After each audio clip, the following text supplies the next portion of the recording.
تقوا حسنا غړي لار شیرنا غړي د روزي مشته دا تو بنز بنا غړي او په دغه روژه باندې موږ په الله ځان بخښلی وای دغه زوړ رجسټر چې موږ د ګناهونو څخه ډک کړی دي دا مې صفا کړی ولی موږ په روژه کې نور ګناهونو ته مخه نور د الله جل جلاله عذاب ته دعوت ورکوو دغه خلک چې ځان ته مسلمانان وایي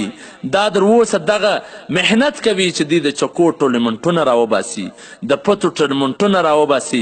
د هغه د کرکټو د فوټبال ټورنمنټونه راوباسي چې ټوله شپه په لهو لعب کې تېره کړي او سهار بیده وي بیا ماپښین راکښېني و کولر ته یخ کولر ته بیده سي بیا ماپښین و مازدیګر دی راکښېني او بیا په روژه مات باندې ورپرېږدي چې ما خو نه یو داسې توره ووله چې ما نن روژه نیولې ده تا توره نه ده ولې تر هسه چې تا څنګه عمل کړی دی چې دغه پتو والا دا ټورنمنټو والا چې د دې حکم څه دی زموږ کتابونه د دې په هکله څه وایي درې امامان علامه مفتی محمد یوسف لدیانوي شهید رحمه الله په خپله فتاوا کې مسایل که حل جل نمبر اتم صفحه نمبر 408 هغه لیکي چې درې امامان پر دې متفقه دي چې شطرنج دا پتی د دې هم داسې حکم دی کوم چې د نردشیر دی او نردشیر چې کوم دی دا په ګناه کبیرهو کې شمارل سوی ده ځکه د حضرت ابو موسی الاشعري رضی الله تعالی عنه یو روایت راخیستی دی چې هغه فرمایي عن ابي موسى الاشعري رضي الله تعالى عنه ان رسول الله صلى الله عليه وسلم قال من لعب بالنرد فقد عصى الله ورسوله یعنی چا چې نردشیر لوبه وکړه هغه د الله او د هغه رسول صلی الله علیه وسلم نافرمانی وکړله د هغه رنګه یو بل روایت یې راخیستی عن سلیمان بن بریدة رضی الله تعالی عنه عن أبيه عن النبي صلى الله عليه وسلم قال من لعب بالنردشير فكأنما غمس يده في لحم خنزير ودمه ابو داود شریف جلد نمبر 2 صفحه نمبر 328 چې حضرت سلیمان بن بریده رضی الله تعالی عنه د خپل پلار سره رانقل کوي چې رسول الله صلی الله علیه وسلم وفرمایه چې نردشیر څوک کوي دا کم لوبې کوي نو گویا هغه خپل لاس د خنزیر په وینو او په غوښو کې رنګوي د درې امامانو دا فیصله ده چې دغه پتی د شطرنج دا هم د نردشیر رنګه په کبیره ګناهونو کې دي الله جل جلاله دې مسلمانانو ته هدایت وکړي او یو بل روایت راخیستی دی چې ملعون من لعب بالشطرنج والناظر الیها کاکل لحم الخنزیر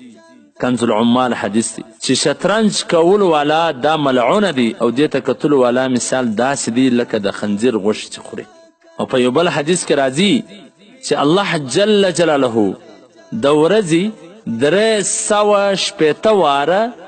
خپل بنده ته د رحمت په نظر ګوري خو چې کم څوک پتی کوي یا شطرنج کوي د هغو په دې کې هیڅ حصه نسته نو محترمینو دغه پتی او دغه شان دا لهو لعب دا څومره سخته ګناه ده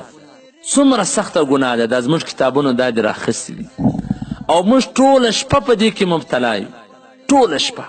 یا په کرکټو په فوټبال کې یا پر چکو باندې لګي او سهار بیا بیده یو د روژې مبارکه میاشت زموږ څه په لهو لعب کې تېره سي پکار خو دا ده چې د شپې خوب کوه د ورځې عبادت کوه سهار سوه تلاوت ته کښېنه د غرمې پرې د ماښامه پرې د ماپښینه پرې یا داسې کوه د ورځې خوب کوه د شپې تلاوت کوه د شپې عبادت کوه دا روژه مبارکه داسې نه وبولو چې دا په یې رقم تېره کړو نه روژه مبارکه داسې وګورو چې موږ د دې روژې څه ګټه واخلو موږ په الله باندې خپل مغفرت وکړو د خپل ګناهونه په الله باندې معاف کړو د روژې څه ځان نه کړو خلاص په روژه باندې ځان خلاص کړو د مولوي عبدالرحمن صمیم صاحب د نشراتو څخه منتخبي ویناوي حسنا غړي لار شیرنا غړي د روزي مشته دا تو بنز بنا غړي بس توبه په اخلاص کو خامخا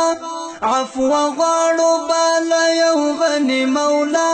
استغفار به پر ګناه کړو په ژړا عبادت ذکر اذکار به کړو رښتیا څه مشکل او څه تکلیف بنوي بیا د روزي قدر عزت بسوي همدا د شافر حسن لپاره کړی دعا دا عاصي شافر مدام په ویلا دا عاصي شافر مدام په ویلا تقوا حسنا غړي لار شیرنا غړي دا د روزي میاشته ده توبه نسبنا غړي تقوا حسنا غړي لار شیرنا غړي دا د روزي میاشته ده توبه نسبنا غړي